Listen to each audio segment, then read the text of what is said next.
எங்களுக்கு இவ்வளோ மரியாதை பண்ணுவாங்க அப்படின்னு நாங்கள் நினச்சி கூட பார்க்கல. இவ்வளோ பெரிய ஜனங்க எங்களுக்கு ரசிகர்களாக இருக்காங்க அப்படிங்கிறது எங்களுக்கு பெரிய சந்தோஷமா இருக்கு.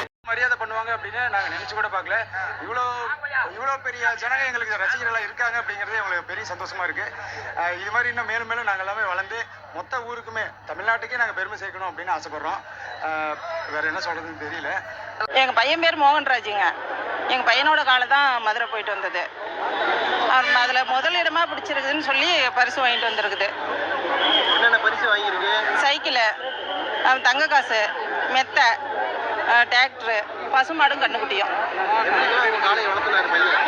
பையன் வந்து அவன் சாப்பிட மாட்டாங்க. நைட்டு 12 மணிக்கு வந்தாலும் சாப்பாடு இருக்குதா அப்படின்னு சாப்பிட்றான்னு சொன்னாக்க மாட்டுக்கு தண்ணி வச்சிங்களா பில்லு போட்டிங்களான்னு சொல்லி கேட்பான்.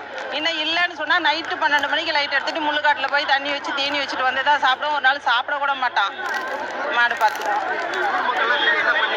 ஊர் மக்கள்லாம் சேர்ந்து ரொம்ப இவ்வளவுதான் வரவேற்பாங்கன்னு நாங்கள் எதிர்பார்க்கவே இல்லைங்க. இந்த அளவுக்கு வரும்னு நாங்கள் எதிர்பார்க்கல. ஊர் மக்கள் வெளியூரில் எந்த ஊருக்காரங்கன்னே இல்லை, எல்லாரும் வந்து இந்த அளவுக்கு வரவேற்பாங்கன்னு எதிர்பார்க்கல. எப்படி எனக்கு சொல்றதுனே தெரியலங்க. வீட்டில் இருக்கிறவங்க ஆதரவு கொடுத்து மாடு வளர்த்துருந்து ஜெயிச்சிருந்தா கூட பரவாயில்ல. எங்கள் பையன் எங்களுக்கு பயந்து மாட்டினால என்ன பிரயோஜனம் உனக்கு அப்படின்னு டெய்லி திட்டு வாங்கிட்டு வளர்த்து இந்த அளவுக்கு வந்து